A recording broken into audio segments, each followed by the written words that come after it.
Collaboration sécuritaire, scandale ou bon sens? Depuis plus d'une année, l'AFC M23 libère, sécurise les zones frontalières. Une année, des frontières ouvertes, visibles, connues de tous. Aujourd'hui, on crie au scandale. On parle de collaboration sécuritaire. Sérieusement, le Nord Kivu, Sud Kivu, les frontières directes avec le Rwanda, ce n'est pas une opinion, c'est une réalité. On ne déplace pas une frontière avec des discours. Prenons un simple exemple. Un Congolais commet une infraction et il fuit, traverse la frontière. Il est arrêté. Que doit faire le Rwanda? L'envoyer à Kinshasa, à plus de 2000 km?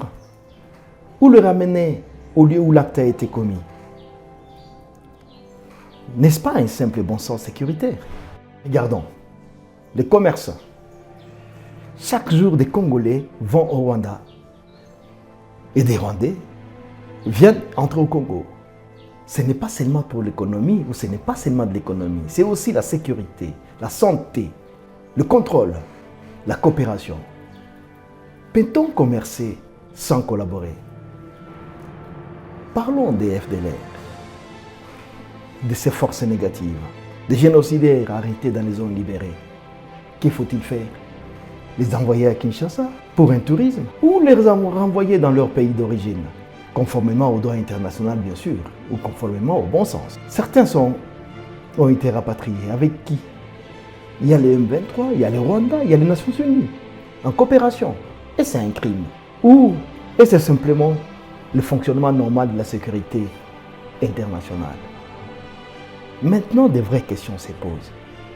Les mercenaires étrangers, amenés par Kinshasa, avant de rentrer chez eux, ils ont pris l'avion. Bien, ils ont été capturés et ils sont rentrés. Ils sont rentrés chez eux. Et cet avion, il est passé où? Mystère. Et les délégations religieuses arrivées à Goma, le prélat catholique, les CC, par quel itinéraire sont-ils passés? Tout le monde le sait, mais personne ne dit. Pourquoi? Parce que le régime vit à la manipulation, au détournement, à la haine tribale, à l'improvisation, au mensonge et à la diversion. On crie au scandale pour cacher l'échec. On invente des ennemis pour éviter de répondre au peuple. Mais posons la vraie question. Comment les zones frontalières peuvent-elles ne pas collaborer? Comment sécuriser sans coopérer? Comment commencer ou comment protéger sans dialoguer?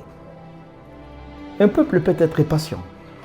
C'est vrai, il peut être patient. Mais un peuple n'est jamais stupide. Soyez rassurés. La vérité finit toujours par parler. La coopération sécuritaire, elle existe et existera toujours. Allez, que Dieu vous bénisse.